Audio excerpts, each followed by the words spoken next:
Hey friends! Hi everybody, I hope y'all have had a good week. We're still missing you, and hopefully we can get together soon, but we're going to do our another lesson this week for y'all. That's right. Today we are going to learn all about why praying is so important. So, why is praying important? Well, we're going to look at kind of how our physical body operates first. And so I want everybody to do something with me. I want everybody to breathe in and breathe out. So, breathing's important for us, right? Well, what I want to do, we're going to play a game real fast. And what I want everybody to do is I want them to breathe in, and then I want you to hold your breath for as long as you can. We're going to see who can hold it the longest. So on 3, everybody take a deep breath. Okay. 1, 2, 3. I can't do that for very long. I don't know about you. But comment below to tell us how long you held your breath. Yeah, let's see who has the biggest lungs of you kids. Yeah, so we know that breathing's important. Why is breathing important? Breathing obviously is so important because it's so vital to our physical bodies. Like, we have to breathe in order to live. And in comparison, today we're going to learn about why prayer is just as important to our spiritual bodies, why we have to pray to have a good spiritual relationship with God. Yes, and so the Bible tells us in 1 Thessalonians 5:17 to pray without ceasing. That is our memory verse this week. But why does it tell us that? Just like we're breathing, we always have to breathe because we can't live without breathing. We should also always be praying without ceasing. And so for our physical being, we need to breathe. But for our spiritual being, we need to say prayers. And why would we say prayers, or what would we say? Well, today we're going to learn what we're going to, I included a worksheet for you, and we're going to learn what we can pray. Our hand, like breathing reminds us to pray, our hand is going to remind us who to pray for. So I think we've kind of done this before, but let's go back over it. So when you look at your hand, this is how you pray. You're going to start with your thumb. So you're going to pray those closest to you and your family. And then on your pointer, so the second thing you will pray for are those that point you in the right directions. Teachers, doctors, preachers. You know, we pray to ask God to give them wisdom and support for us.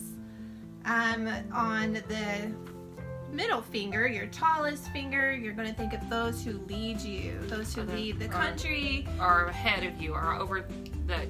Direct you, yes. Who gives you directions.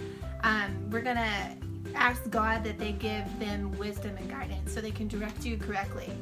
And then on this finger, your ring finger, you all probably know this is your weakest finger. You know, it doesn't have lots of strength like your other fingers.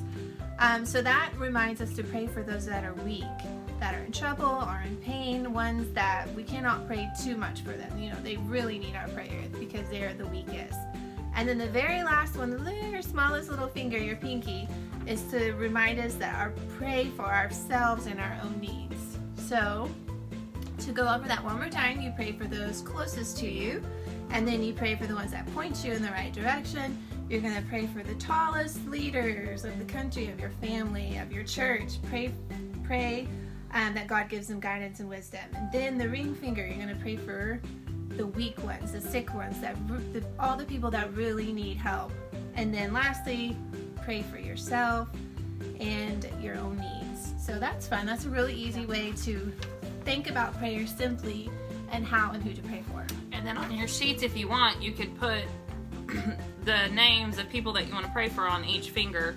And then you have a reminder on this, but you can also you're always going to take your hand with you, so always you can have a reminder on your hand. And then, again, just like our breathing, we should always be continually praying also. Right. So what was our memory verse? It was super easy. Everyone should be able to do this. I do want to say good job to Parker and Carson and Becca and Landon and Julianne. They all said their memory verses last week and did an awesome job. That was so great. I hope you enjoyed your little treats that you got.